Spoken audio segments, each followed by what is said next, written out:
Ang tawag dito, sir? Maming gala.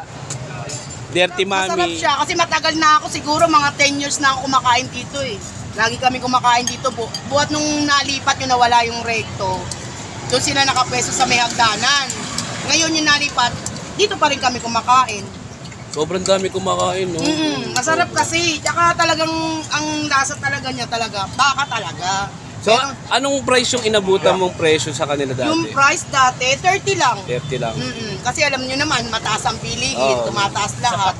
Kaya hindi rin natin masasabi. At least konti lang tinasi na, 10 pesos lang. Sulit pa rin, no? Sulit pa rin ang lasa. Thank you, Ma'am Lea. Salamat. Thank you. Kain tayo ng Mami Classico. Ito yung nag-trending kay Tito Jom eh. Tapos na-vlog na rin to ni Kali ni Kali Food Vlog. So ito yung Mami Classico. Ito yung legit na masarap na maming gala. Oh, yung Mami Classico tawag ni Tito Jom, no?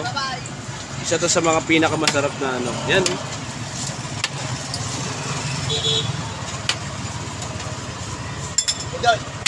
Sige nga.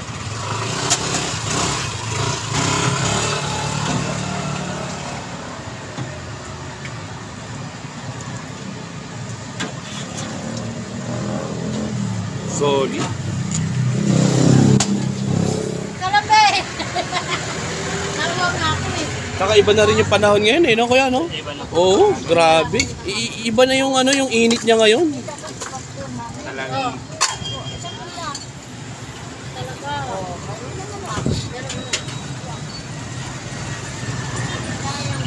Pero nakikita mo dyan, yan talaga sita po namin. Hindi talaga namin nalagyan ng plastic o ano namin.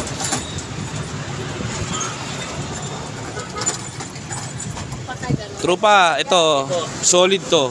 Itong Mami Classico o yung Maming Gala dito sa may Divisoria. For only 40 pesos. Nako, tignan mo, sulit na sulit yung yung kakainin mo. Ang dami, grabe.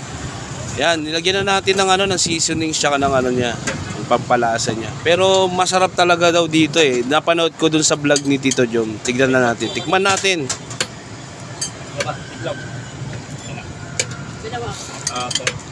Yung sarap nga.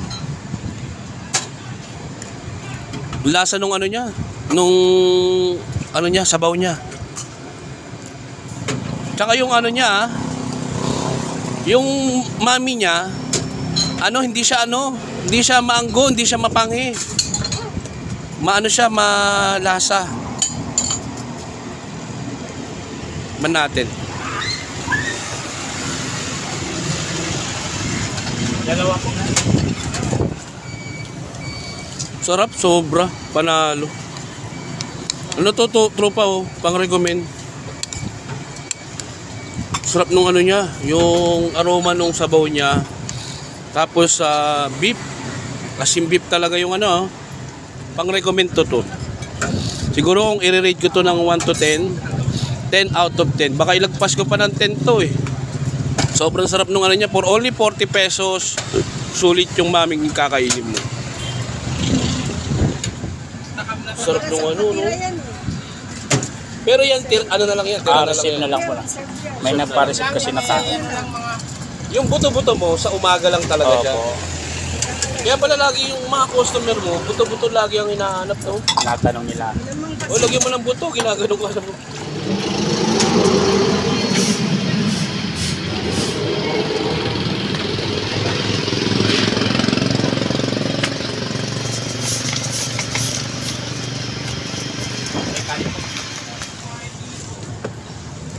Biro mo, sili, parang ginawang spaghetti yung sili. Ganda pa ng pagkano niya, wala na si Kuya. Palitan na ako kami. Palitan.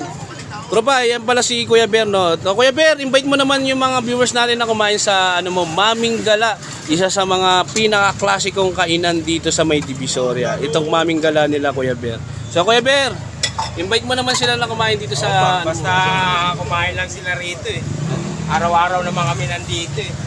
Anong oras bukas mo pala dito, Kuya?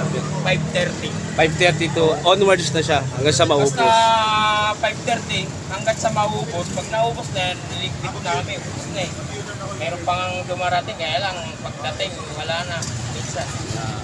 Sige, maraming salamat. Ang sarap nung ano nyo, mami. Tsaka ang sarap nung ano, yung pagkakaano talaga. Sobra. Tsaka mura. For only 40 pesos, trupa. Trupa, along Dagupan to. Malapit lang sila dito sa Dragon 8 tsaka 168. Yan. So, ito yan. Sila yung nakikita nyo sa ilalim ng tulay before doon sa may Divisoria. At ngayon, dito na sila nalipat. Bawal na kasi.